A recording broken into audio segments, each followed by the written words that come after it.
Muy buenos días, muy buenas tardes.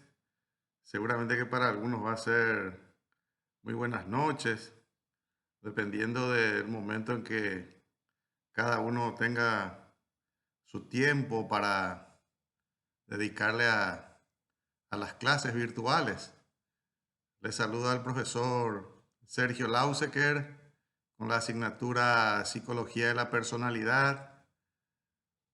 Muy contento con ustedes, con todos los alumnos que van siguiendo la clase, con mucho esfuerzo, con muchas dificultades, y eso hace aún que tenga mucho más valor todo lo que ustedes están haciendo.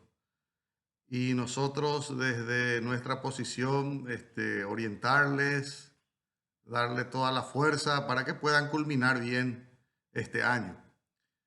Estamos llegando a la clase número 8 de lo que se había programado inicialmente, cuando nos habían dicho de que íbamos a tener un primer trabajo de 20 puntos y luego 8 trabajos individuales de 10 puntos cada uno.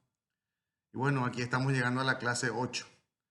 Vamos a hablar de otro teórico muy importante, Albert Ellis. Albert Ellis es un teórico cognoscitivo, o de la teoría cognitiva.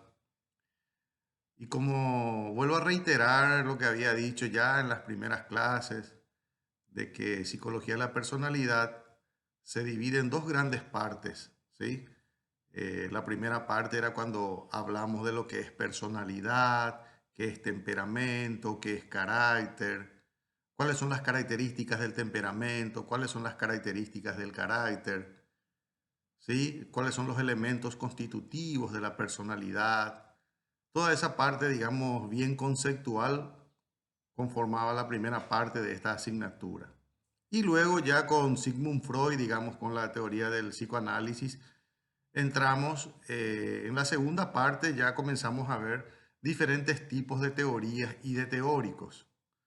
Es por eso entonces que para esta clase he dejado hablar un poco para, digamos, hablar de Albert Ellis, un teórico norteamericano que su infancia no fue nada fácil, ¿sí?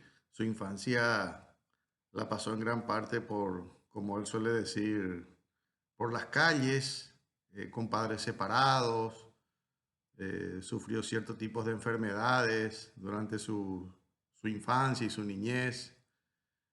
Y bueno, luego fue creciendo y no se dejó, no se entregó a la situación difícil que iba pasando, y llegó a ser una gran persona, un gran teórico que ha aportado cosas muy, muy importantes a la psicología. Es un gran psicoterapeuta, es un gran psicoterapeuta, Albert Ellis.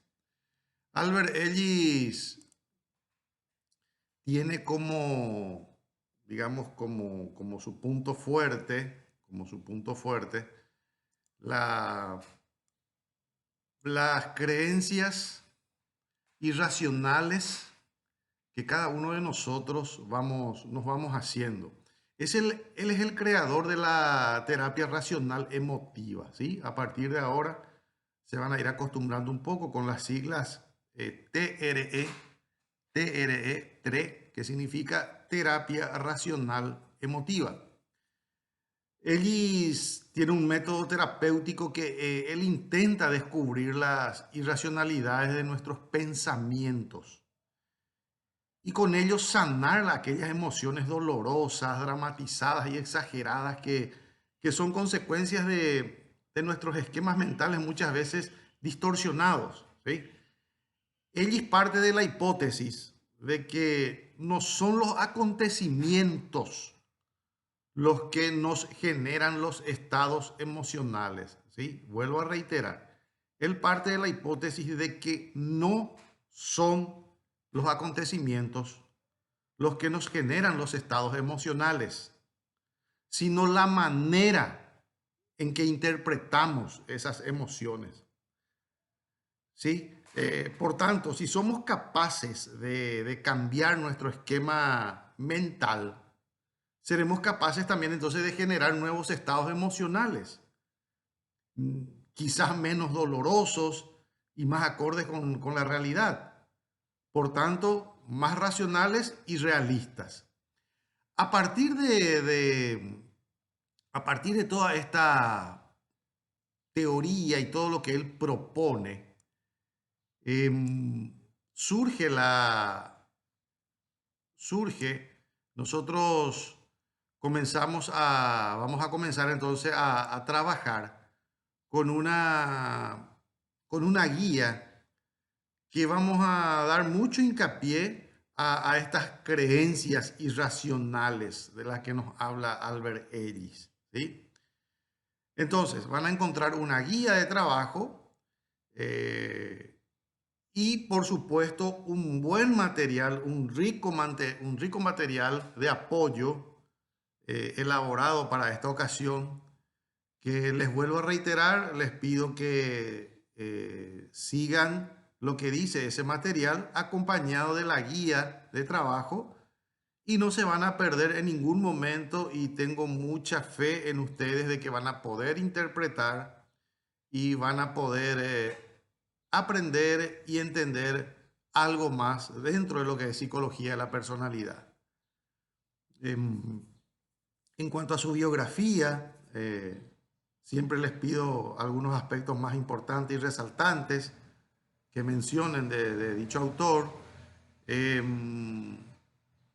Explicar un poco, resulta que la terapia racional emotiva tiene un origen filosófico, ¿sí? Su origen es más filosófico. En el material también lo van a encontrar, está bien claro, es muy agradable el material para leerlo, entusiasma.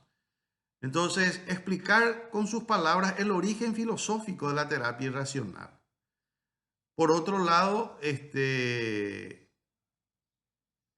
¿cómo obtienen o cómo obtenemos nosotros las personas nuestros sistemas de creencias? ¿Sí?